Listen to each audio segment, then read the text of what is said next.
हमारे श्री जीवन धन्य नंद नंदन ने, यशोदानंदन ने, ब्रजजन वंदन ने गोपांगनाओं के आनंद प्रदान करने के लिए यथार्भक स्वप्रतिबिंब विभ्रमः, जैसे कोई बालक अपने ही प्रतिबिंब को देखकर क्रीड़ा कर रहा हो, नृत्य कर रहा हो, श्री कृष्ण ने उसी प्रकार का नृत्य किया है। किंतु हमारे राजर्षि परीक्षित को लगा कि अभी तो सुखदेव जैसा विरक्त वक्ता है हमारे सन्मुख, जैसे जैसे कलयुग व्यतीत होगा लोगों की मन बुद्धि पर कलयुग का प्रभाव होगा और लोग इन लीलाओं का चिंतन करके प्रश्न करेंगे कि परमात्मा ये दूसरों की स्त्री का स्पर्श करके नृत्य क्यों कर रहे हैं। राजर्षि परीक्षित ने एक प्रश्न कर दिया कि गुरुदेव, परमात्मा का अवतार क्यों होता है। राजर्षि परीक्षित की बात सुनकर के सुखदेव ने कहा कि परमात्मा का अवतार होता है धर्म की रक्षा के लिए, दुष्टों के दलन के लिए। तो ये परदारा विमर्शनम, दूसरों की स्त्री के साथ नृत्य करना, दूसरों की स्त्री को छूना, ये कौन सा धर्म है, ये किस धर्म की स्थापना है। सुखदेव जी महाराज ने कहा कि देखो राजन, ईश्वराणाम च साहसम, श्री कृष्ण के साहस की बात है और सामर्थ्यवान व्यक्ति के लिए दोष का दर्शन नहीं होता है। बड़ी सुंदर बात कही, इसी श्लोक का अनुवाद श्री संत प्रवर श्री तुलसीदास जी महाराज ने किया है। समर्थ को नहीं दोष गुसाई, रवि पावक सुरसर की नाई। देखो, यदि गंगा जी में मुर्दे बहते हैं तो क्या गंगा जी अपवित्र हो गई। अग्नि सब कुछ खा जाती है तो क्या अग्नि दूषित हो गई। और सूर्य देवता सब जगह का पानी पी लेते हैं, नाले को भी सुखाते हैं, गंगा जल को भी सुखाते हैं। कोई मल मूत्र का परित्याग करके आता है तो उसके जल को भी सोख लेते हैं। तो क्या सूर्य अपवित्र हो गया। ये सूर्य में दोष नहीं गिना जा सकता। और श्री कृष्ण की लीलाओं का अनुसरण नहीं करना है। ध्यान रखना, श्री कृष्ण की लीला है, चरित्र नहीं है। मैंने आज प्रारंभ में इस बात को रखा था, लीला और चरित्र में बहुत फर्क है। ये कृष्ण लीला है, इसलिए जो जो श्री कृष्ण करते हैं वो आप नहीं कर सकते, हम नहीं कर सकते हैं। जो जो श्री कृष्ण कहते हैं वो करो। हमारे एक संत कहते थे, राम जी जो करते हैं वो करो, किंतु जो श्री कृष्ण कहते हैं वो करो। क्योंकि जो ये करते हैं वो आप कर नहीं पाओगे, नकल नहीं हो सकती। क्योंकि इनकी छठी नहीं पूजी थी तो पूतना का जहर पिया था, आप हम पिएंगे तो गोविंदाय नमो नमः। और जब ये 7 साल के थे तो 7 कोस के पहाड़ को 7 दिन तक उठाकर रखा था। हम लोगों से 7 केजी का पत्थर 7 घंटे नहीं उठ सकता है। तो ये जो जो करते हैं वो हमारे करने की सामर्थ्य के बाहर हैं। इसलिए श्री कृष्ण जो करने के लिए कहते हैं वो करो। और इस रास की विलक्षणता नारायण ये, जब गोपियां अपने घर में गईं तो किसी भी गोप को ये नहीं लगा कि हमारा परिवार, हमारी पत्नी हमारे साथ नहीं थी। रास के चरित्र का जो चिंतन करता है, श्रवण करता है, कथन करता है, उसके हृदय का काम रोग समाप्त हो जाता है और पराभक्ति की प्राप्ति होती है। बाद में बताया कि एक बार बहुत बड़ा ग्रहण था। अपने ग्रहण की चर्चा तो बाद में यहां कहा कि एक बार शिवरात्रि का व्रत था और अंबिका वन में ये पूजा करने के लिए गए। वहां पर बाबा को अजगर ने पकड़ लिया। जब प्रार्थना की तो श्याम सुंदर ने अजगर से बाबा की रक्षा की। श्याम सुंदर गोचारण करने के लिए चले जाते हैं तो गोपियां एक गीत गाती हैं जिस गीत का नाम है युगल गीत।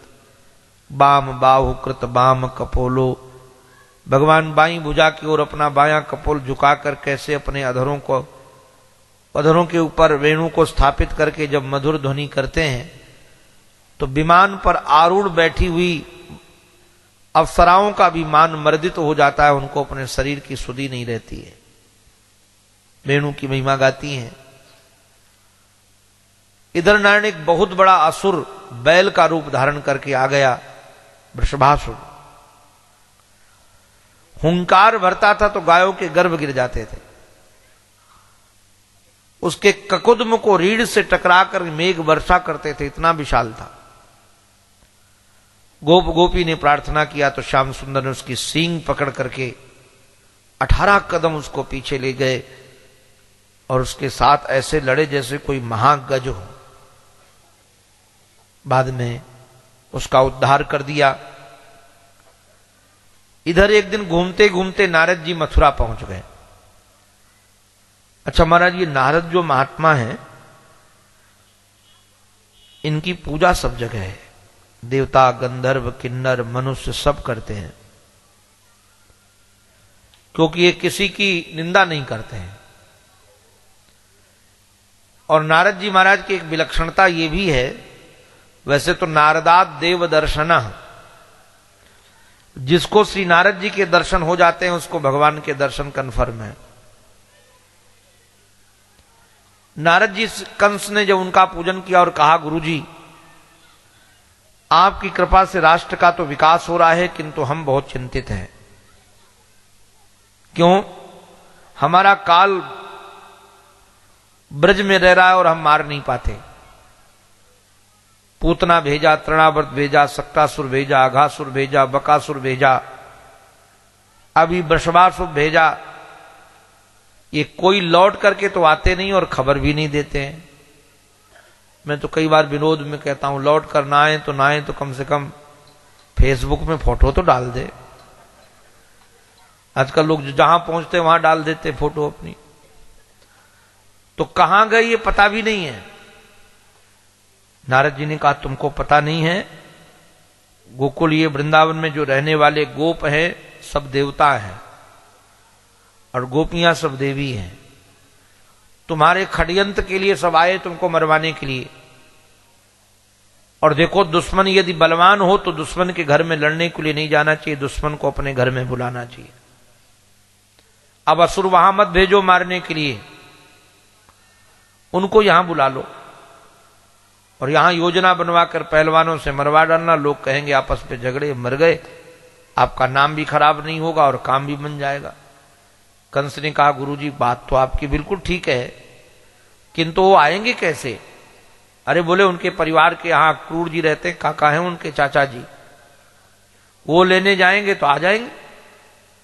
नारद जी महाराज इधर तो बता के गए, उधर गए और जाकर कन्हैया को कहा कि केशव आपकी मां को लगभग 18 साल हो गए हैं, उससे भी ऊपर उस सुख से सोई नहीं है,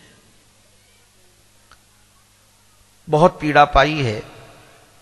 इसलिए हमारी आपसे प्रार्थना है कि अगर कोई आपको बुलाने आए तो मना मत कर देना, आप जाना जरूर। और अब देवताओं की इच्छा है कि कंस का जल्दी उद्धार होना चाहिए, मां बहुत व्यथित है। नारद जी इधर बताकर चले गए, उधर कंस ने अक्रूर जी को बुला करके श्याम सुंदर को लेने के लिए भेजा है। ये सब बड़े रसीले विषय हैं, क्या कहा जाए। बाबा को जब हमारे पता चला तो बाबा तो नाचने लगे क्योंकि उनको लगा कि कंस ने हमको निमंत्रण भेजा है। बाबा ने एक चतुर्थ वर्ण के व्यक्ति को बुलाया। वैसे तो कैसे आपको कहें, हमारे वृंदावन में एक भी पशु ऐसा नहीं है जो श्री कृष्ण से प्रेम न करता हो, एक भी पक्षी ऐसा नहीं, एक भी वृक्ष ऐसे नहीं। तो वहां मनुष्य की क्या कथा आपको हम सुनाएं। चतुर्थ वर्ण का व्यक्ति ये रात भर गली झाड़ता रहता था कि श्याम सुंदर हमारे, जब तक श्याम सुंदर ब्रज में रहे तब तक उन्होंने पादत ताड़ नहीं पहना, जूतियां नहीं पहनी, नंगे पैर ही चलते थे और कहते थे गैया मैया हमारी स्वामिनी है, मैं उनका सेवक हूं, यदि गैया मैया कोई पादत त्राण नहीं पहनती तो हम कैसे पहने। हमारा स्वामी बिना पैरों नंगे पैर चलता हो और सेवक यदि जूता पहन के चलता हो, चप्पल पहन के, तो कोई उचित थोड़ी है, हम नहीं पहन सकते। तो श्याम सुंदर पादत त्राण नहीं पहनते थे, तो रात भर गलियों को साफ करता था कि कहीं उनके पैरों में कांटा न चुभ जाए, कंकड़ न चुभ जाए। बाबा ने उसको बुला करके कहा कि तुम सूचना दे दो सबको कि कल प्रातःकाल श्याम सुंदर मथुरा जाएंगे। महाराज उसको तो इतनी घबराहट हुई कि लगा कि कल हमारे प्राण निकल जाएंगे, क्योंकि उन्हीं को देखकर जीता था। ढोल लेकर के मुनादी करने के लिए निकला तो सही, ढोल पीट कर कहता रे वृंदावन वासियों सुनो सुनो सुनो सुनो, कल श्याम सुंदर मथुरा जाएंगे, कल श्याम सुंदर मथुरा जाएंगे। और बाद में उसके मुख से निकलना प्रारंभ हो गया, कल हमारे प्राण मथुरा जाएंगे। और हमने तो संतों से सुना है नारायण गिर करके उसके प्राण ही निकल गए। गोपियों ने सुना कि जब कल श्याम सुंदर मथुरा जाएंगे तो सब रोती हुई इकट्ठी हुई एक जगह विधाता को प्रार्थना करती हैं, अहो विधाता स्नतो क्वचित दया संयोज मैत्र्या प्रणयन देहिनः। अरे विधाता लगता है तेरे दया माया नहीं है, पहले तू लोगों को मिलाता है और मिलाकर एक दूसरे के हृदय में प्रेम जगाता है, और जब प्रेम जग जाता है तो दोनों को अलग कर देता है। तेरी चेष्टा तो ऐसी है जैसे आप लोगों ने गांव में देखा होगा, बच्चे धूल में अपना घर बनाते हैं कि मेरा घर ये तेरा घर, खेलते रहते, और जब खेलकर घर जाने का समय आता है तो अपने ही घर को बनाए हुआ अपने पैर से मिटा देते हैं। ऐसे तेरा व्यवहार है। गोपियां विधाता से प्रार्थना करती हैं कि प्रभात आने पर यदि प्रीतम हमसे दूर चला जाएगा तो ऐ विधाता मेरे जीवन में प्रभात कभी ना आए। सजन सकारे जाएंगे नैना मरेंगे रोए, सजन सकारे जाएंगे नैना मरेंगे रोए, विधिना ऐसी रैन कर कि भोर कबहू ना होए। अरे विधाता तू ऐसी रात्रि कर दे कि प्रभात कभी न हो, भोर कभी न हो। किंतु कहां मंजूर था विधाता को, प्रभात हुआ। गोपियां दौड़ दौड़ करके नंद भवन के सामने पहुंच गईं। अक्रूर जी रथ तैयार करके सूर्योदय के पूर्व ही खड़े हो गए थे कि श्याम सुंदर आए और हम लेकर चले। उधर श्याम सुंदर लेट से जगे, यशोदा मैया ने कन्हैया को स्नान कराया, दंत धावन आदि करा करके स्नान कराया, बाल भोग कराया, श्रृंगार किया उनका। और जब श्री कृष्ण जाने लगे तो धैर्य का बांध टूट गया। सूरदास जी महाराज ने तो लिखा है, यशोदा द्वार द्वार यूं भाखे, ब्रज में कोई हितु हमारो, तो जात गोपाल ही राखे। किंतु कहां महाराज जाने वाला कोई रुक पाता है। ये जाकर के रथ पर आरूढ़ हो गए।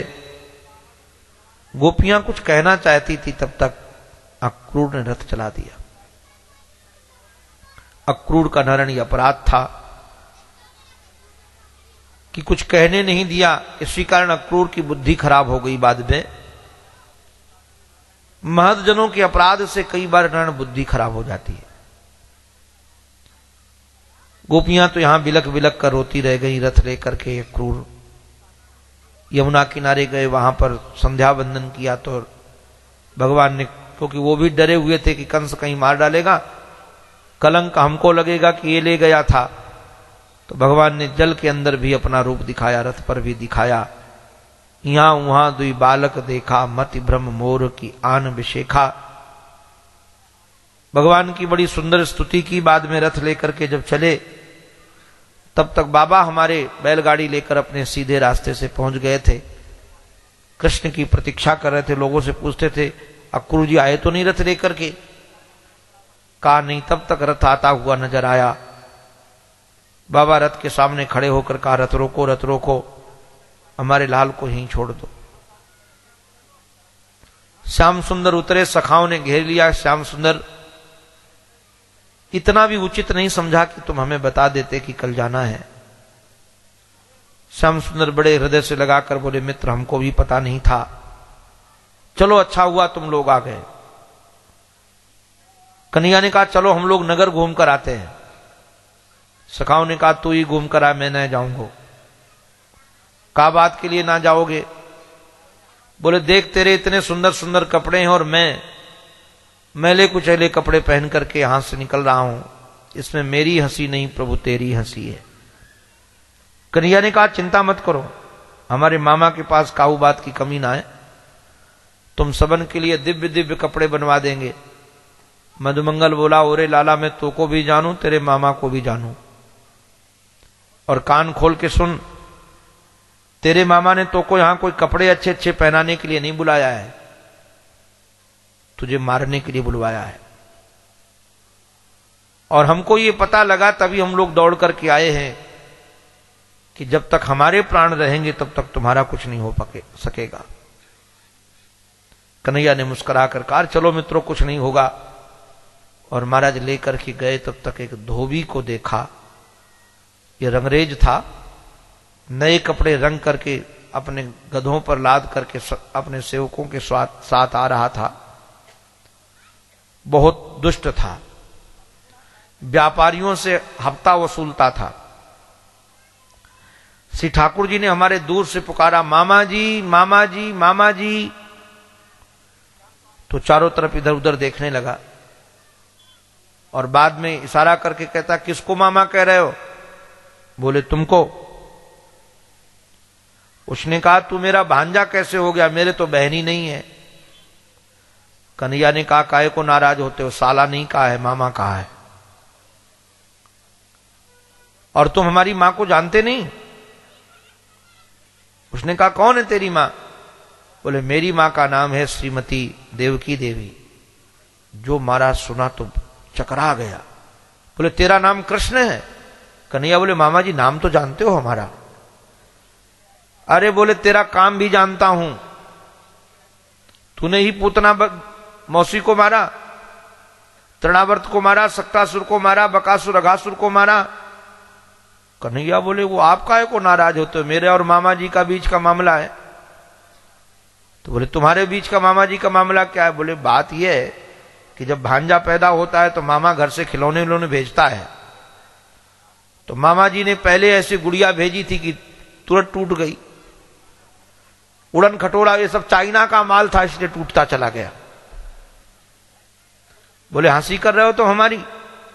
फिर सोचने लगा कि वहां कोई पहलवान होगा और इस पहलवानों को मार देता है, छोटे छोटे से बच्चे का नाम होता है कि इसने मार दिया, आज इसको मार करके हम कंस से इनाम लेंगे। और कन्हैया की ओर बढ़ा तो सखा बोले लाला या के पास जइयो मती, या कोई इरादा ठीक ना है। कन्हैया बोले या कोई इरादा ठीक ना है तो मेरो कौन सो बहुत बढ़िया है। और पास में जाकर उछलकर एक तमाचा मारा, ऐसे ऐसे नहीं ऐसे मारा, कराग्रेण, और जो मारा तो उसकी गर्दन कट के दूर गिरी। मधुमंगल बोले लाला ये कौन सो मंगलाचरण है? बोले जैसो मामा वैसो मंगलाचरण। महाराज उठाकर गटर में डाल दिया और जब उसके साथ थे और सेवक सब भागे, छीन लिया और छीन करके सारे कपड़े सखाओं ने पहन लिए। अब काहू के नाप के तो कपड़े बने ना है, चौबंदी इतनी बड़ी थी कि रास्ता साफ हो, बाहें लंबी लंबी लटका कर। बोले लाला देख कैसो लग रहे हो? बोले जोकर लग रहे हो जोकर। बोले अच्छा हंसी कराने की लाए हो मोको? अरे बोले हंसी कराने के लिए ना, रुको धैर्य धारण करो, सबके कपड़े नाप के बन जाएंगे। और लेकर चले तब तक महाराज एक दर्जी का घर दिखा, तो सीधे पूरी मंडली लेकर के कपड़े बड़े बड़े राजा महाराजा के पहने। और तब तक महाराज सूचना दर्जी के पास पहुंच गई थी कि धोबी की टिकट कट गई है।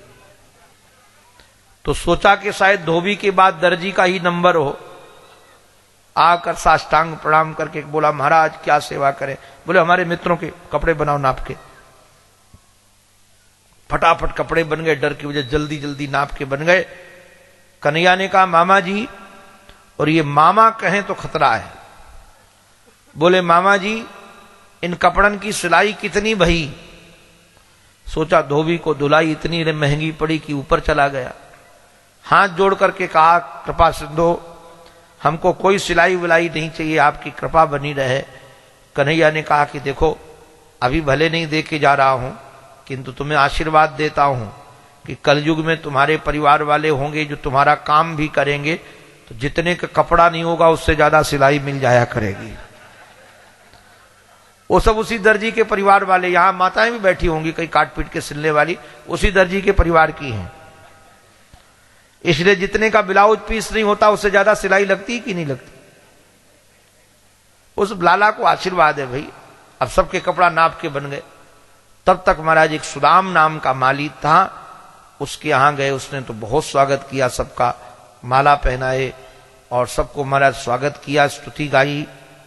तब तक एक सखा गुप्तचर विभाग का था, तो उसको था कि कहीं खतरा ना हो, अगल बगल कहीं हमला कर दे लोग। तो वेश बदल करके वो खोज रहा था सब जगह, कोई खतरा तो नहीं है।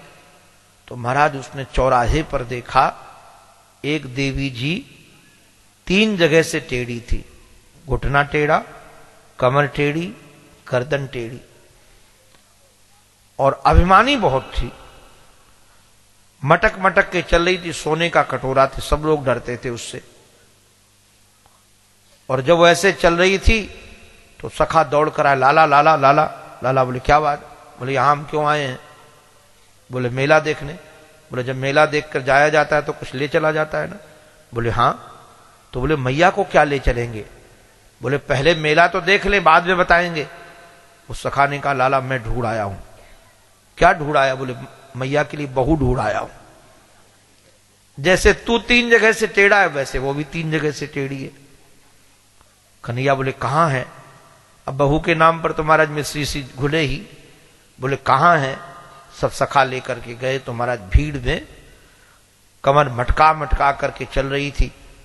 कन्हैया ने दूर से पुकारा सुंदरी जी, ओ सुंदरी जी। वो देखने लगी इधर उधर किसको कौन पुकारा। कन्हैया का स्वर भी मीठा है तो इशारा किया, किसको कह रहे हो? कन्हैया ने कहा तुम्ही को कह रहा हूं। आज तक तो या को काहू ने सुंदरी कहो ना है। और महाराज माताओं की बड़ी कमजोरी होती है हमारी, ये भले पूतना की बहन हो किंतु कह देना कि आप जैसा तो कोई सुंदर है ही नहीं, तो महाराज फिर तो मालपुआ रोज खाने को मिल जाए। और रेमा जी ध्यान रखना, अगर कहीं कह दिया कि अब बुढ़ापा आ गया है, गए काम से, कहना तो ये चाहिए भले उस 80 साल की हो रही हो, कहो माता जी मैं तो अनुभव करता हूं अभी कितने तुम 50 साल की लगती हो, तो महाराज तुरंत खुश होकर के हलवा बना ले आती है। तो माताओं को हमारे अपने रूप के सौंदर्य की प्रशंसा बहुत प्रिय है, और कन्हैया ने हमारे वही किया। जो महाराज सुंदरी कहा तो पूछा तुम कौन हो? नाई की बेटी थी, नाइन, कंस का अंगराग लगाने का काम करती थी।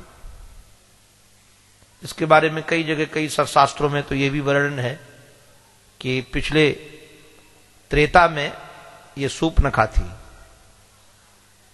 कई लोगों ने यह भी माना कि एक राजकुमारी थी, किसी अपराध के कारण बनी ठाकुर जी ने इसको, वैसे तो सुखदेव जी ने इसको दुर्भगा भी कहा है।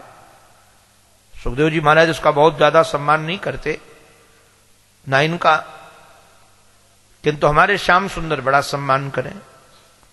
खड़ी हो गई और खड़ी होकर के कहा कि त्रिविक्र नामा ह्यनुलेप कर्मणि, मेरा नाम त्रिविक्रा है, अनुराग अंगराग लगाने का काम करती हूं। कन्हैया ने कहा फिर आज हमारे मित्रों को लगा दो ना चंदन। तो सबको लगाया रुच रुच करके। जब हमारे लाला का नंबर आया तो महाराज बड़े प्रेम से लगा रही थी, आंख में आंख डाल के। लाला भी आंख झपकाते नहीं, बहुत देर हो गई, बेचारी वो आंख में आंख लगे तो लगाना ही भूल गई। अब जो लगाना भूल गई तो लाला ने धीरे से महाराज उसके पैर में अपना पैर जमाया। दाऊ दादा ने देख लिया कि छोरा ने पटाना चालू कर दिया। तो हमारे दाऊ दादा लाला, कन्हैया ने पैर हटा लिया। बोले लाला ये वृंदावन ना है, मथुरा है, मथुरा। यहां के लोग बड़े कड़े स्वभाव के हों। तो पीछे पैर हटा लिया। तब तक दाऊ दादा इधर उधर देखने लगे तो ठोड़ी में हाथ लगा दिया। दाऊ दादा सोचे छोरा मानेगा नहीं। फिर कहा लाला। अब लाला ने तो इधर उधर देखा भी नहीं, बोले भी नहीं। भैया ध्यान रखना, ये छोरा छावड़े यदि अपनी इज्जत न करे तो अपनी इज्जत इसी में है कि अपने को खिसक लगना चाहिए वहां से। वो हमारे गुरुजी जिनसे मैंने भागवत पढ़ी, वो बताते थे कि विद्यार्थी रहते थे बहुत गुरुजी के पास। एक विद्यार्थी बीड़ी पीता था। तो जब कभी आए तो बीड़ी पीने वाले के तो मुख से दुर्गंध आती है, और पता नहीं ब्राह्मण होकर के जो दुर्व्यसन करता है, मुझे तो बहुत पीड़ा होती है। ये गुटखा खाना, तमाकू खाना, ये सब गधों का काम है। अरे ब्राह्मण होकर अपने मुख को पवित्र रखो, भगवान नाम रखो उसमें भाई। ये क्या सब महाराज तमाकू आदि जैसे बनते हैं, आप लोग देख लो, कभी खाओगे भी नहीं। उसमें सब घोड़ों का लीद भी मिला रहता है, और ये सब मुख में रख करके सोचते हैं बहुत बड़ा काम कर रहे हैं। हमको तो बहुत पीड़ा होती, किसी ब्राह्मण के मुख में हम ये कचरा देखते हैं, मुझे लगता है कमाल हो गया इसको, पता नहीं बेचारा, लगता है कभी सत्संगति में रहा नहीं है। ये जो लोग सत्संगति में नहीं रहते वही दुर्व्यसन करते हैं। हमारे यहां तो हम तो पसंद ही नहीं करते हैं। हमारे साथ कोई रहने वाला हो तो हम कहते हैं कि तो व्यसन छोड़ो, कि तो हमारा साथ छोड़ दो, हमको नहीं चाहिए व्यसन। ये व्यसन बिल्कुल पसंद नहीं। तो मैं निवेदन इतना ही कर रहा था कि देखना चाहिए ये व्यसन बहुत। महाराज गुरुजी ने बीड़ी पीने वाले को देख लिया, गंध आती थी उसको, बेचारा अभी तो कैंसर की बीमारी से मर गया, गुरुजी भी नहीं है। तो उन्होंने कहा कि मैं सोचता, जब उसको कहता था क्यों बीड़ी पीते हो, कहता था नहीं गुरुजी बिल्कुल नहीं पीता हूं। तो गुरुजी को लगा कि एक दिन इसको बीड़ी पीते पकड़ ले, तो पकड़ लेंगे तो फिर ये कहां जाएगा, स्वीकार करना पड़ेगा, छोड़ देगा। गुरुजी ने कहा मैंने बड़ा प्रयास किया, एक दिन उसको पीते हुए बाथरूम में पकड़ा और पकड़ करके डांटा। तो उस समय तो कुछ नहीं बोला। दूसरे दिन क्या हुआ, गुरुजी ऊपर बैठे थे छत पे, वो आंगन में बैठकर पी रहा था। तो किसी ने कहा कि क्यों डरता ना, बोले हम तो सोचते थे गुरुजी जानते नहीं, अब जानते हैं तो क्या छिपाना है। तो कई बार जो व्यसन वाले होते हैं ना, उनको महाराज कहो तो क्या बताना है उनको, अब तो जानते तो ही है, उनको क्या छुपाना है, जानते हैं। तो ये जरूरी नहीं कि इसलिए ध्यान रखना चाहिए कि अगर थोड़ा मर्यादा कोई रखे तो अपना फिर मर्यादा के पीछे नहीं पड़ जाओ कि खोलो मुख कहां है, क्या भरा है। तो खुल मुख खुला लोगे, उसके बाद दूसरे दिन तुम्हारे सामने खाके घूमेगा।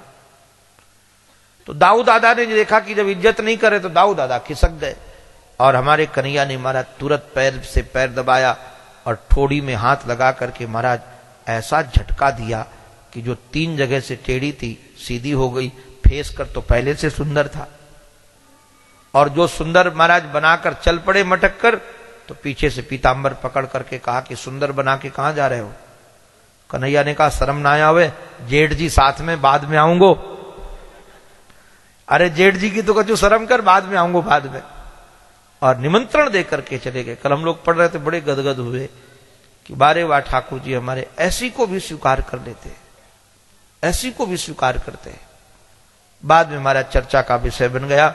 हमारे श्री ठाकुर जी जाकर के धनुष तोड़ करके कंस को मौत की सूचना देते हैं। दूसरे दिन कुबलया पीड़ हाथी का उद्धार करके, और जब अखाड़े पर गए तो जाकी रही भावना जैसी, प्रभु मूरति देखी तनु तैसी, मल्ला नाम असभिर नणाम नरवरा, स्त्री नाम स्मरो मूर्तिमान। नौरस का वर्णन है इस श्लोक में। स्त्रियों को लगा कि साक्षात काम आ गए, पहलवानों को लगा कि साक्षात पहलवान आ गए, देवकी और वसुदेव को लगा कि मेरा लाल आ गया, कंस को लगा कि मेरा काल आ गया। योगियों को लगा कि परमात्मा आ गए। जिसकी जैसी भावना थी बंधुओं, ध्यान रखना, जिसकी जैसी भावना हो उस भावना की, इसलिए मैं कहता हूं भगवान कैसे, तुम जैसा चाहो वैसे। भगवान का कोई रूप नहीं है, कोई रंग नहीं है, कोई गुण नहीं है। आप जो जो गुण चाहो सो सो गुण दिखेंगे। आप चाहो तो भगवान कामी दिखेंगे, आप चाहो तो भगवान लोभी दिखेंगे, आप चाहो तो भगवान अर्थवान दिखेंगे, आप चाहो तो भगवान रणछोड़ दिखेंगे। आप जो जो देखना चाहो सो सो भगवान में दिखे। भक्त जो गुण चाहता है, इसलिए नौरसों का वर्णन है। बाद में चाणूर और मुष्टिक का उद्धार करके जब कंस के पास गए, कंस के बाल को पकड़कर जो झटका है, आकर के महाराज सीढ़ियों पर गिरा। जब तक संभलता तब तक श्री ठाकुर जी त्रिलोकी का बोझ लेकर गिरे हैं। गिरते ही उसके प्राण निकल गए। सब जगह जय जयकार होने लगी। बोलो भक्त वत्सल भगवान की।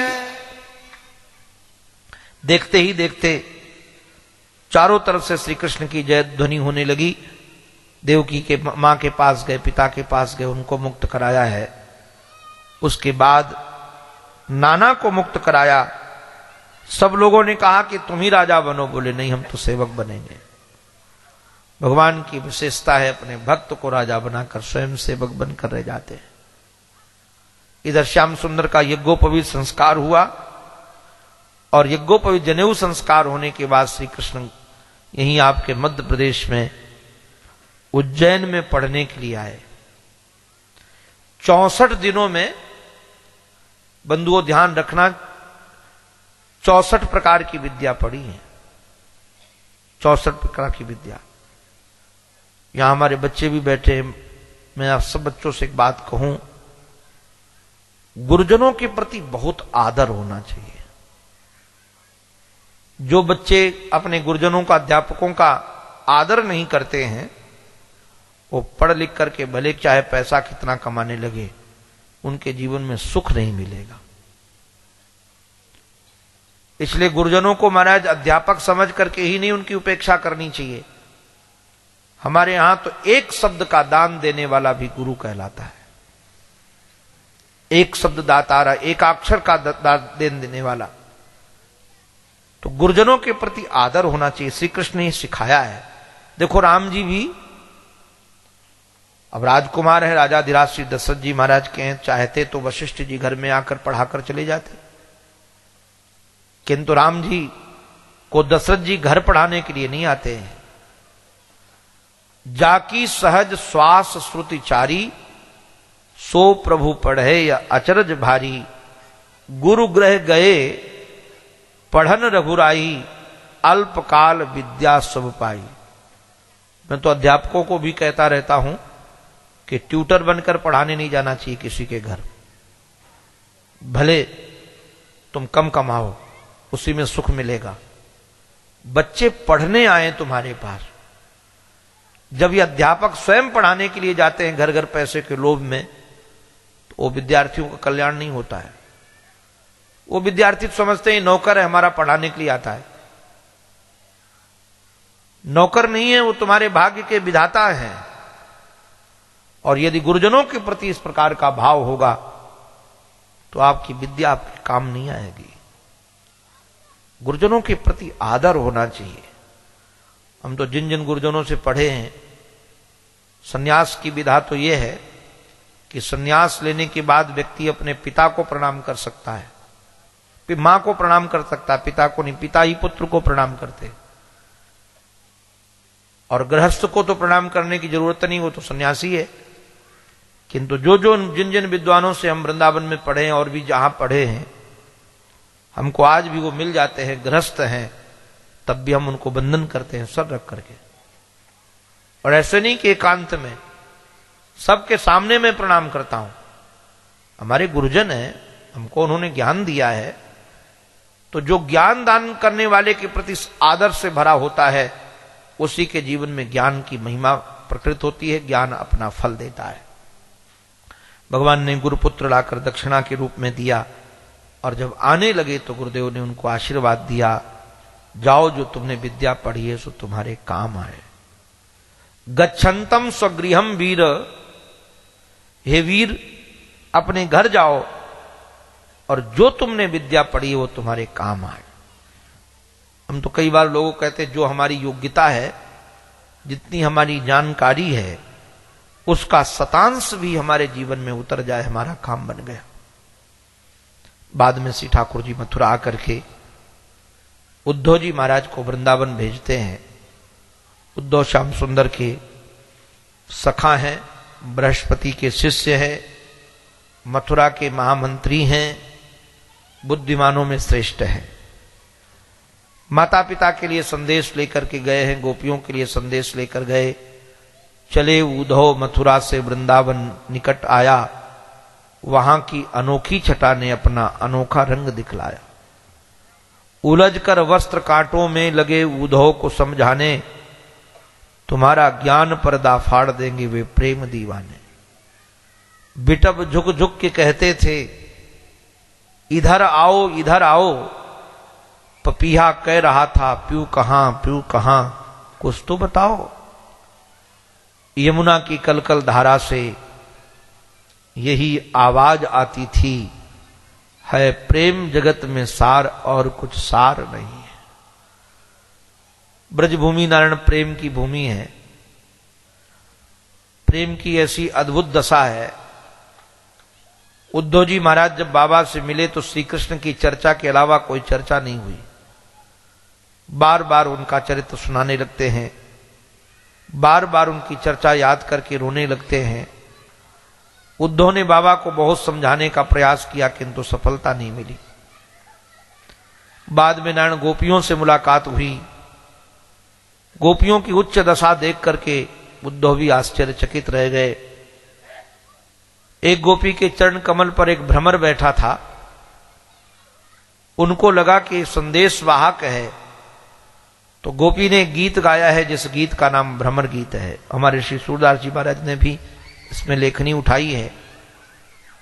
मधुप कितव बंधो मास प्रशांघ्रिम सपत्न्या, कुछ विलुलित माला कुंकुमस्मस्सुभिर्नः, बहत मधुपतिस्तन माननी नाम प्रसादम, यदु सदस्य विडम्यम यस्य दूतस्त्वमेदृक्। बाद में गोपियां कहती हैं, मैं जानती हूं तुम श्री कृष्ण के संदेश वाहक हो, किंतु अभी मैंने काले लोगों से प्रेम करना, काले लोगों पर विश्वास करना छोड़ दिया है। असित सख्य ही, अब हमको काले से कोई प्रेम नहीं करना है। हमारे सूरदास जी महाराज लिखते हैं, उद्धव कारे कारे सब ही बुरे। यहां कोई काला बैठे हो तो बुरा मत मान जाना, वैसे यहां काला कोई है नहीं, सब गोरे हैं। और थोड़े थोड़े कुछ है तो सांवले हैं, काले नहीं है। काला देखना हो तो दक्षिण अफ्रीका हमारे साथ चलना, कि महाराज डर लगे आप लोगों को काला देख करके। काले तो ऐसे ऐसे होते महाराज, आपको क्या कहें। एक हमारे सज्जन है यहाँ उत्तर प्रदेश के, वहां किसी बड़ी फैक्ट्री में वो ब्रेड बनाने की कंपनी, उसमें सीए हैं। तो दिन में तो हमको ले नहीं गए फैक्ट्री दिखाने, रात्रि में ले गए। महाराज जो दरवाजा खोला, दो काले कम से कम 7.5 फुट के और बंदूक लिए हुए, हमको लगा कि हम ही को खा जाएंगे। इतने भयानक शरीर मैंने कभी किसी का नहीं देखा। और जब तक मैं फैक्ट्री में रहा तो सब काले काले, वहां कोई गोरा था ही। हमको लगता था यहां से निकल लेना चाहिए, कब पता नहीं कब खतरा हो जाए। तो काला रंग यहां नहीं है, बाहर है। तो मैं निवेदन कर दूं आप सबको, सूरदास जी महाराज कहते हैं, उद्धव कारे कारे सब ही बुरे, कारण सो प्रतीत न कीजे, कारे विष से भरे। उदाहरण देते हैं, कारो अंजन देत द्रगन में। देखो अंजन जो होता है ना, काला काजल, वैसे ही आंखें कटीली, और यदि कोई बड़ा बड़ा काजल लगा ले तो कहते कारो अंजन देत द्रगन में गहरी चोट करे। उद्धव कारे कारे सब ही बुरे, कारण सो प्रतीत न कीजय, कारे विष से भरे। बाद में कहते कोयल को सुत कागा पाले। कहावत यह है कि बसंत ऋतु में कोयल आती है और वो अंडे देती है, अंडे फूटते नहीं उसके पहले उसको जाने का समय हो जाता है, तो क्या करती है कि अपने अंडों को उठा करके कौवे के घोंसले में रखाती है। अब महाराज वो सफेद अंडे, ये भी सफेद अंडे, कौवे के एक ही आंख होती, शायद गिनती नहीं आती होगी, तो बेचारा वो बैठ करके उन अंडों का पालन करता है। अच्छा, अंडे से जब बच्चे निकलते तब भी काले काले होते, तो कौवा को लगता है मेरे ही बच्चे, खिलाता है, उनका पालन करता है, किंतु जब तक पंख नहीं लगते तब तक तो कौवे के पास रहते हैं, और पंख लग गए तो फिर अपने मां बाप के पास भाग जाते हैं। तो कहते कोयल को सुत कागा पाले, अपने ही ध्यान धरे, पंख लगे तब उड़न लागे, जाय कुटुंब मिले, सूर श्याम कारे मतवारे, कारिन सो काल डरे, उधो कारे कारे सबहि बुरे, कारिन सो परतीत न कीजे, कारे बिस्से भरे। स्वीकार नहीं किया, और श्री उद्धव जी महाराज को देखकर ही मानो ये गीत गाया गया था। बाद में उद्धव जी ने गोपियों की प्रशंसा की और कहा कि हम तुम्हारे प्रीतम का संदेश लेकर आए हैं। उन्होंने कहा कि कहाँ रखें हम संदेश ये? कहा अच्छा योग करो। बोले योग वो करे जिसके पास मन हो, किंतु उद्धव मन न भये 10-20, एक हुतो तो गयो श्याम संग, को आराधे ईश। बाद में श्री उद्धव जी महाराज 10.5 महीने रहे हैं। गोपियों ने सारे ब्रज के दर्शन कराए, और गोपियों को महाराज देख करके उद्धव यही चाहते हैं कि वृंदावन की कोई लता गुल में औषधि हम बन जाएं, जिससे ब्रज गोपियों की चरण धूलि हमारे मस्तिष्क पर पड़ती रहे। बाबा से मिलकर के, गोपियों से मिलकर के जब मथुरा आए तो हमारे श्याम सुंदर 1-2 दिन के बाद उनको लेकर के महाराज कुब्जा के घर गए, और बताया ये मानो कि हम कुब्जा जैसी को नहीं छोड़ते तो गोपियों को कैसे छोड़ देंगे। वो रोम रोम में श्री गोपियों का वास था गोविंद के। बाद में अक्रूर के घर जाकर के हस्तिनापुर भेजा है उनको पता लगाने के लिए। यहीं पूर्वार्ध पूरा होता है, उत्तरार्ध में प्रविष्ट होते हैं। आप लोग घबराना नहीं, हम 5 मिनट में 7 मिनट में ब्याह करा देंगे। ब्याह कराने में कितनी देर लगता है? चट मंगनी पट ब्याह। ब्याह तो फट से हो जाता है। कंस की 2 पत्नियां थी, अस्ति और प्राप्ति। कंस के मारे जाने के बाद वो अपने पिता के पास चली गई, और पिता के पास गई तो जरासंध उसका पिता, उनके पिता थे। 23 अक्षौणी सेना लेकर के मथुरा घेर लिया। महाभारत युद्ध में दोनों सेनाओं को मिलाकर 18 अक्षौणी सेना थी, और यहां तो 23 अक्षौणी सेना इसकी अकेले। मथुरा को चारों तरफ से घेर लिया। श्री कृष्ण को जब पता चला तो संकल्प किया। 2 रथ आए, एक रथ पर श्री कृष्ण, एक रथ पर दाऊ दादा बैठ करके युद्ध किया, और महाराज ऐसा भयंकर युद्ध हुआ। इसमें ज्यादा से ज्यादा सैनिक मारे गए उनके, और उसको भागना पड़ा। 1 बार नहीं, 2 बार नहीं, 17 बार हराया श्री कृष्ण ने। एक बार तो दाऊ दादा ने पकड़ लिया था जरासंध को, और गर्दन काटने वाले थे तो कन्हैया आ गए बीच में। बोले दादा दादा या को मारियो मती। बोले क्यों? ये दुष्ट रोज रोज सेना ले लेकर आ जाता है। बोले देखो हम लोगों का अवतार हुआ है दुष्टों का दलन करने के लिए, और इसको मार दोगे तो दुष्टों को खोजना पड़ेगा कहां कहां इकट्ठे हैं, और यदि ये जिंदा रहेगा तो सब दुष्टों को इकट्ठा करके एक साथ आ जाएगा। और ये होता हमारा, दुष्ट लोग बहुत इकट्ठे हो जाते हैं। ध्यान रखना, आप सदा समझदारी से रखना, सज्जनों की जमात नहीं होती है, साधुओं की जमात नहीं होती। दुर्जन एक साथ इकट्ठे हो जाएंगे, सज्जन एक साथ इकट्ठे नहीं होते। अब जरा विचार करना, आपके जी ऐसे रोग का भी है। एक रोग आता है तो दूसरे लोगों को बुला लेता है। एक कौवा आएगा तो सब कौवों को बुला लेगा, किंतु एक हंस आएगा तो सब हंसों को बुलाने वाला नहीं है। एक सज्जन आएंगे तो सब सज्जनों को बुलाने वाले नहीं है। दुष्टों में एकता ज्यादा है, दुर्गुणों में एकता ज्यादा है। ये सज्जन लोग तो महाराज एकांत एक साथ रहना इनका बड़ा कठिन है, क्योंकि स्वार्थ से व्यक्ति बंध जाता है और जहां स्वार्थ नहीं होता वहां बंधन बहुत कम होता है, वहां समझौते कम होते हैं। तो हमारा स्वार्थ है ही नहीं तो समझौता क्यों करूं। तो मैं निवेदन कर रहा था, कन्हैया ने हमारे कहा कि ये सब इकट्ठे एक जगह आकर मार लेंगे। 18वें बार जब युद्ध करने आया तो अपने यहां बहुत सारे ब्राह्मणों को बैठाल दिया था कि यदि हम जीत गए तो तुम्हें दक्षिणा बहुत देंगे, और महाराज हार गए तो तुम्हारा वध कर देंगे। और भगवान तो नारायण ब्राह्मणों के लिए अवतार लेते हैं, गो ब्राह्मण हिताय च जगद्धिताय कृष्णाय गोविंदाय नमो नमः। तो भगवान ब्राह्मणों के लिए नारायण युद्ध करते करते वीरता के साथ भागे, और तब से श्री कृष्ण का नाम पड़ गया रण छोड़ राय। बोलो रण छोड़ राय भगवान की जय। 144 किलोमीटर की द्वारिका बनाई। बाद में काल यवन को भगाकर, ये भी 3 करोड़ सेना लेकर आया था, भगा कर ले गए जूनागढ़ तक गुजरात में। वहां गुफा में एक मुचकुंद नाम के राजा थे, उनके ले जाकर के चादर उड़ा दिया, उसके माध्यम से काल यवन का उद्धार किया। बाद में मुचकुंद ने भी स्तुति की है।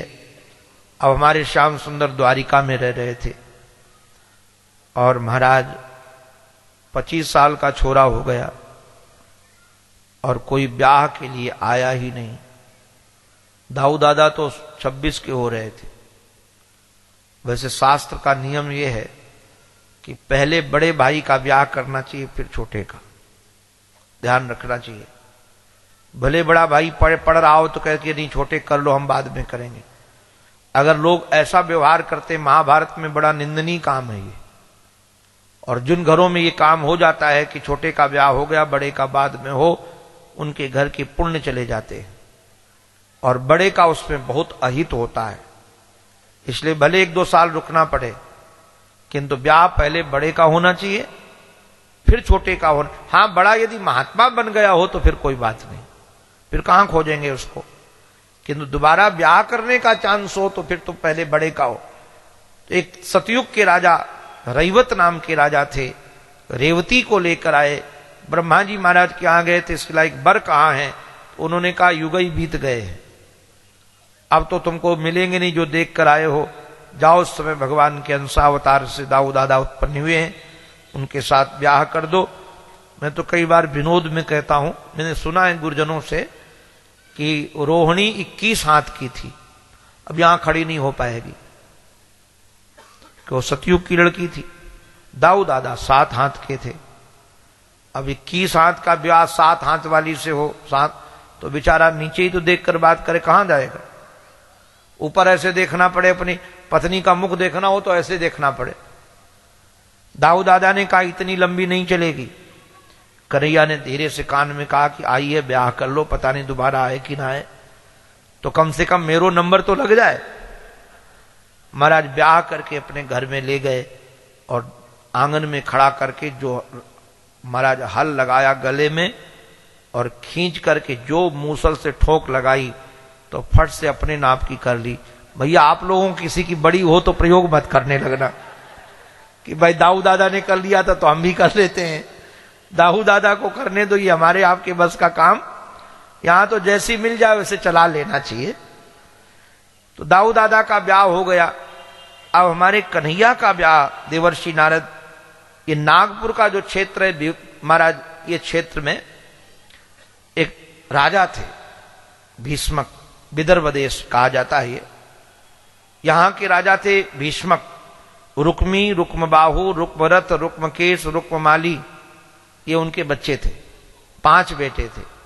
एक बेटी थी जो सबसे सुंदर थी, जिसका नाम था रुक्मिणी। ये लक्ष्मी जी की अवतार हैं। नारद जी रोज महाराज इनके यहां कथा सुनाते थे और श्री कृष्ण के सौंदर्य का वर्णन करते थे। रुक्मिणी का मन हो गया कि हम श्री कृष्ण से ही ब्याह करेंगे। और जब रुक्मी को पता चला वो शिशुपाल से प्रेम रखता था, पिता के पूछे बगैर उसने अपनी बड़ी बहन का ब्याह शिशुपाल के साथ निश्चित कर दिया। और बारात आने वाली थी नारायण, जब रुक्मिणी मां घबरा गई। अपने घर में जो भूदेव थे, ब्राह्मण देवता जो पूजन के लिए आते थे, आचार्य चरण, कुल पुरोहित, उनको इन्होंने पत्र लेकर श्री कृष्ण के पास भेजा। द्वारिका। जब ये पहुंचे तो भगवान जान गए कि ब्याह कराने वाले ब्राह्मण देवता है, और पहले के समय तो ब्याह ब्राह्मण और नाई करा देते थे। वो सब जगह घूमते रहते तो बता देते थे उनकी बेटी वहां, उनका बेटा वहां, कर लो। भगवान ने बड़ा स्वागत किया, चरण धोए, स्नान कराया, दिव्य वस्त्र पहनाए, भोजन कराया, खूब दक्षिणा दी, मधुपर कार्य दिया, और पैर दबा रहे थे जब भोजन करके पंडित जी लेटे थे तो भगवान ने पूछा कि आपका नाम क्या है? तो पंडित जी ने कहा सुदेव। कन्हैया हंसने लगे। तो पंडित जी ने कहा हंसते क्यों?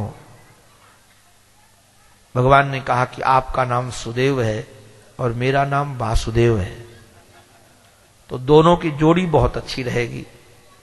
पंडित जी बोले मेरे साथ जोड़ी मत बनाओ, मैं आपकी जोड़ी खोज आया हूं। बोले कहां है? तो कहा विदर्भाधिपति श्री भीष्म की लाडली सुता आपसे बहुत प्रेम करती हैं और उनको रात्रि में नींद नहीं आती है। कन्हैया बड़े गंभीर होकर बोले मेरे को भी कहां आती है, मैं भी रात भर तारे गिनता रहता हूं, इन प्रेमियों को नींद वास्तव में नहीं आती। का रात भर तारे गिनता रहता हूं। तब तक उन्होंने कहा कि अच्छा तो मैं पत्र लाया हूं उनका, कहा पढ़ के सुना दो। 7 श्लोक नारायण ब्याह के पत्र में है, वैसे लव लेटर है ये, और हमको लगता है कि दुनिया का सबसे पहला लव लेटर रहा होगा। आजकल तो लिखने की जरूरत नहीं पड़ती है क्योंकि मोबाइल ही काफी है, इसमें जो चाहो सो भेज दो। उन्होंने तो लिख करके भेजा था, श्रुत्वा गुणान सुंदर शृण्वताम ते निर्विश्य कर्ण विवरई हरतोंग तापम। हे त्रिभुवन सुंदर, जब से तुम्हारे गुणों को सुना है तब से हम तुम्हारी हो गई है, और कहीं ऐसा ना हो सिंह का भाग कहीं श्यार न ले जाए। हम तुम्हारी भाग हैं और तुम्हारे अनुकूल है, ऐसे नहीं कि तुम्हारे अनुकूल नहीं है। कुल के आधार पर, रूप के आधार पर, शील के आधार पर आपसे न्यून नहीं है, आपके अनुकूल है। और कहा राक्षस विधि से ब्याह करो। बताया हमारी कुल परंपरा ऐसी है कि जब बेटी का ब्याह होता है तो जिस दिन विदाई होनी होती है बावर के पहले, तो अम्बा मंदिर में पूजा करने जाती है, और तुम अम्बा मंदिर से ही हमारा अपहरण कर लो। भगवान ने जो पत्र पढ़ा तो कहा पंडित जी तुरंत चलो। हमारे ब्रजवासी तो बड़ा विनोद करते हैं, रथ पर बैठकर श्री कृष्ण चल पड़े। दाऊ दादा घूम के आ रहे थे सायंकाल का समय, तो बोले कहां चले? अब कैसे बताएंगे लड़की भगाने जा रहे। तो कहा पंडित जी से पूछ लो। पंडित जी ने बताया, दाऊ दादा ने कहा रे छोरा मोको पतो ना है, तू इतनो बड़ो हो गयो, चल कोई बात ना है, पीछे से बारात लेकर मैं आता हूं। और सेना तैयार की, जान गए कि वहां सब इकट्ठे हैं, युद्ध होगा। सेना तैयार की, इधर हमारे कन्हैया पहुंचे। तो जब महाराज पहुंचे तो वहां बड़ा स्वागत हुआ श्री कृष्ण का। अरे स्वयं विदर्भाधिपति भीष्मक ने किया। आप कहोगे निमंत्रण तो उनको भेजा नहीं गया तो स्वागत कैसे किया? बात ये, कई बार महाराज जब शादी ब्याह का मामला होता है तो पंजाब में हमको 2 लड़कों ने बताया, बोले महाराज मैं तो रोज 500-600 की थाली खाता हूं। तो हमने कहा कैसे खाते हो? बोले ब्याह किसी का भी हो, अपने तो बढ़िया कोट पैंट पहन के जाते हैं बाबू बन करके, और लड़की वाले समझते हैं लड़के वालों की तरफ के होंगे, और लड़के वाले समझते हैं लड़की वालों की तरफ के होंगे, और अपना काम करके चले जाते हैं। तो महाराज उनको लगा कि शायद भर में ये शिशुपाल इनकी बुआ का ही तो बेटा है, तो लगा होगा कि हमने निमंत्रण नहीं दिया, किंतु इनकी तरफ से आया होगा मामा को निमंत्रण, तो वहां से आ गए। खूब स्वागत हो जाने के बाद ठहरा दिया गया। और पंडित जी जब भ्रनिवास में गए तो आकर के रुक्मिणी ने कहा कि श्याम सुंदर मिल गए? बोले हाँ मिल गए। कहा कि पत्र दिया उनको? कहा दे दिया। उन्होंने पढ़ा तो हंस करके बोले मैंने ही सुना दिया। तो लजा गई। फिर बोली फिर उन्होंने पत्र दिया है? पंडित जी बोले पत्र तो नहीं दिया। बेचारी बड़ी गंभीर हो गई कि पत्र के बदले पत्र मिले। हमारे कन्हैया बड़े कुशल हैं, लव लेटर कभी लिख कर नहीं देना चाहिए, खतरा होता है। तो पकड़ा गया तो गड़बड़ी है कि नहीं, फजीती होगी। लिखा पढ़ी वाला मामला तो बहुत गड़बड़ है। ठाकुर जी ने कोई लिख कर दिया ही नहीं था, ये बड़ी गंभीर। कहा कुछ नहीं दिया, बोले कुछ नहीं दिया। बाद में जब दुखी होने लगी तो कहा दुखी मत हो, पत्र वाले को ही ले आया हूं। अब पत्र की क्या जरूरत है। इतनी खुश हुई, मैं कई बार विनोद में कहता हूं कि इतनी खुशी हुई कि आकर सामने खड़ी हो गई और कहा महाराज मैं आपको एक कार देती हूं। तो आप लोग सोचते होंगे कि उस समय भी कोई कार थी क्या। ये ब्राह्मण जो होते हैं ना कर्मकांड कराने वाले, इन पर जब जजमान बहुत खुश होता है तो एक कार देता है। उस कार का नाम जानते हो कौन सी कार है। उस कार का नाम है नमस्कार। नमस्कार करते मैं फिर तो नमस्कार किया तो लक्ष्मी जिसको नमस्कार करे फिर क्या है। खूब मां खुश हो गई कि प्रभु को ही लेकर के आ गए। और इधर तैयारियां होने लगी। सुबह जब सबको पता चल गया था श्री कृष्ण आ गए हैं तो चारों तरफ सैनिक लगा दिए गए थे कि परिंदा भी पर न मार पाए। अंबा मंदिर से जब पूजा करके मां निकली, प्यासी आंखों से अपने प्रीतम को खोज रही थी। सैनिकों ने जब देखा तो महाराज सब कुछ भूल गए, शरीर की सुध नहीं रही। इतनी सुंदर थी मां। सब लोग सौंदर्य की प्रशंसा करने लगे और सब इनको देख रहे थे। तब तक ठाकुर जी ने सैनिकों को हटाया और बीच में आ गए। तो कुछ सैनिकों ने कहा इनको क्या देखते हो, इनको देखो ना, क्या चाल शान अलवेली है, गज लाज रहे मस्ते मस्ते, जिसने देखा रूप माधुरी, अनमोल बिके सस्ते सस्ते। कोई कहता है कि किसको हम 19 कहें, दूल्हा को कि दुल्हन को। ब्याह तो बहुत देखे किंतु ऐसा ब्याह पहली बार देख रहा हूं कि दूल्हा भी इतना सुंदर है, दुल्हन भी इतनी सुंदर है। तब तक हमारे ठाकुर जी वहां पहुंचे और रुक्मिणी मैया ने बढ़ करके श्री ठाकुर के गले में बरमाला पहनाई। सैनिकों ने भी ताली बजा करके स्वागत किया। बोलो दूल्हा सरकार की, श्री रुक्मिणी वल्लभ लाल की, श्री द्वारिकाधीश की। अब सैनिक जय जयकार करने लगे। तब तक श्री ठाकुर जी ने पीछे से हाथ लगाया और लेकर चल पड़े। सैनिक भी पीछे पीछे चले। भैया ऐसे दूल्हा दुल्हन पहली बार देख रहे, भाग्य है। और जब रथ के पास में आए, अच्छा जब डोली में या गार में बैठाला जाता है बेटी को, शायद मामा बैठालते, कौन विदा करता है, मामा ना। अब यहां मामा के तो अपने पक्ष वाले तो मामा को मार आए हैं और यहां वाले मामा का पता नहीं तो उठाए कौन, तो स्वयं अपने आप काम कर रहे हैं। दूसरे की जरूरत नहीं, रुक्मिणी को स्वयं उठाया और उठा करके महाराज रथ पर बैठाला। और अपने बैठे जब रथ चलने लगा तो सैनिकों ने कहा भैया ये कितना भाग्यशाली रथ है, घोड़े कितने भाग्यशाली हैं, ऐसे 9 दंपत्ति को लेकर जा रहे हैं। पहले घोड़ों की रथ की प्रशंसा करते रहे, जब तक धूल दिखती रही तब तक तो महाराज प्रशंसा करते रहे। बाद में धूल दिखना बंद हो गई तो पूछने लगे सैनिक एक दूसरे से, भैया हम लोग यहां क्यों आए हैं, हमारी ड्यूटी यहां क्यों लगाई गई है। एक ने कहा रुक्मिणी की रक्षा के लिए। तो बोले वो रुक्मिणी है कहां, इनको इतना ही पता नहीं रुक्मिणी कहां है। सौंदर्य के नशे में थे। तब तक कहा वो तो ले गयो ले गयो ले गयो जी, वो तो लेकर के चला गया। जो ये सुना तो सैनिक दौड़े। उधर से रुक्मी भी प्रतिज्ञा करके आया कि अपनी बहन को वापस लाऊंगा तो वापस घर आऊंगा, नहीं तो घर ही नहीं आऊंगा। और सेना लेकर के आए और चारों तरफ से सेना को घेर लिया। इधर नारायणी सेना भी आ गई थी। भयंकर युद्ध हुआ। रुक्मी को इस पर दंडित भी किया श्री ठाकुर जी ने। और धूमधाम से महाराज बारात लेकर के जीत करके रुक्मिणी को द्वारिका ले गए, ब्याह किया। अब ब्याह की विधि रात भर द्वारिका में होने दीजिए, शेष चर्चा अब कल होगी। अभी आप लोग बैठे रहिएगा क्योंकि रुक्मिणी